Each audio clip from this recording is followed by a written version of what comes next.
Chennai corridor ರಸ್ತೆ ಅಭಿವೃದ್ಧಿಗೆ ಭೂ ಸ್ವಾಧೀನ ಮಾಡಿಕೊಂಡು ಇವತ್ತಿಗೆ 10 ವರ್ಷ ಕಳೀತಾ ಇದೆ.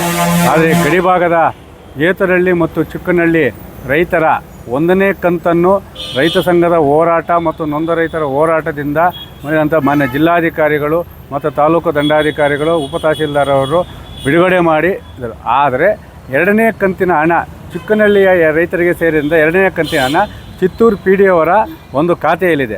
ಅದನ್ನು ಬಿಡುಗಡೆ ಮಾಡು ಅಂತ ಹೇಳಿದ್ರೆ ಇವು ಆರ್ ಒ ಆಫೀಸಲ್ಲಿದೆ, 20 అవుతుంది, ರೇಪ್ అవుతుంది, ನಾಳೆ ಆಗುತ್ತೆ ಅಂತೇಳಿ ಏನು ಕಾಲಹರಣ ಮಾಡುವ ಜೊತೆಗೆ ಇನ್ನು ಏತರಹಳ್ಳಿ ರೈತರ ಇಬ್ಬರು ದಲಿತ ಕುಟುಂಬಕ್ಕೆ ಸೇರಿದ ಇಬ್ಬರು ರೈತರ ಅಂದರೆ ಸರ್ವೆ ನಂಬರ್ 34, 35ಕ್ಕೆ ಸಂಬಂಧಪಟ್ಟಂತೆ ಈ ಒಂದು ಪರಿಹಾರ ಹಣವನ್ನು ಬಿಡುಗಡೆ ಮಾಡು ಅಂತ ಹೇಳಿದ್ರೆ ಇನ್ನು ಈ SLO ಅಂದರೆ ವಿಶೇಷ ಭೂ ಸ್ವಾಧೀನಾಧಿಕಾರಿಗಳು ತಾಲೂಕು ದಂಡಾಧಿಕಾರಿಗಳ ಒಂದು ವರದಿ ಕಟ್ಟಿದ್ದಾರೆ. ಅದು ಯಾಕೆ ಕೊಡ್ತಾ ಇದ್ದಾರೋದು ಗೊತ್ತಿಲ್ಲ. ಬೇರೆ ತಾಲೂಕುಗಳಲ್ಲಿ ಏನು ವರದಿ ತೊಗೊತಾ ಇಲ್ಲ, ಗಡಿಭಾಗದ ರೈತರ ಮಾತ್ರ ವರದಿ ಕೊಡಬೇಕಾಗಿದೆ. ಆದರೆ ಅವ್ರೇನು ದಲಿತರು ಅಂತೇಳಿ ಏನೋ ನಿರ್ಲಕ್ಷ್ಯ ಮಾಡ್ತಾ ಇದೆ ಅಂತ ಗೊತ್ತಿಲ್ಲ. ಅವರು ಪರಿಹಾರನ ಕೊಡಿ, ಇಲ್ಲ ದಾಖಲೆನೂ ಕೊಡಿ ಅಂದರೆ ಆ ದಾಖಲೆನೂ ಕೊಡ್ತಾ ಇಲ್ಲ. ಈ ಕಡೆ ಚಿತ್ತೂರು ಪಿ ಡಿಯಿಂದ ಹಣನೂ ಬರ್ತಾಯಿಲ್ಲ, ಈ ಕಡೆ SLO ಅಕೌಂಟಲ್ಲಿರೋದು ತಹಸೀಲ್ದಾರ್ ವರದಿ ಕೊಡೋದು ಮತ್ತು ದಾಖಲೆ ಕೊಡೋದು ಈ ಇಬ್ಬರು ರೈತರದ್ದು ಬರ್ತಾಯಿಲ್ಲ.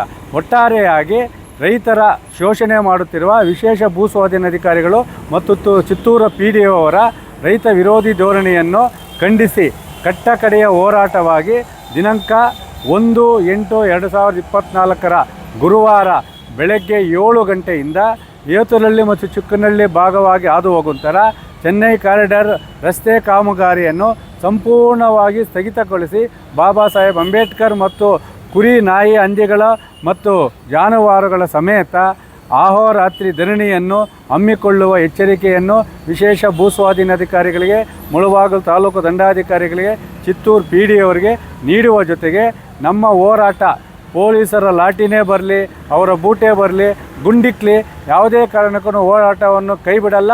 ಆ ಸ್ಥಳಕ್ಕೆ ಚಿತ್ತೂರು ಪಿ ಡಿನೂ ಬರಬೇಕು, ಕೋಲಾರ SLOನೂ ಬರಬೇಕು ಮತ್ತು ತಾಲೂಕು ದಂಡಾಧಿಕಾರಿಗಳು, ಜಿಲ್ಲೆಯ ಉಪವಿಭಾಗಾಧಿಕಾರಿಗಳು ಬಂದು ಸಮಸ್ಯೆಯನ್ನು ಬಗೆಹರಿಸಿ ಅಲ್ಲಿಯೇ ಸ್ಥಳದಲ್ಲಿಯೇ ನಮ್ಮ ಪರಿಹಾರವನ್ನು ನೀಡುವವರೆಗೂ ಯಾವುದೇ ಕಾರಣಕ್ಕೂ ಹೋರಾಟವನ್ನು ಹಿಂಪಡೆಯುವುದಿಲ್ಲ.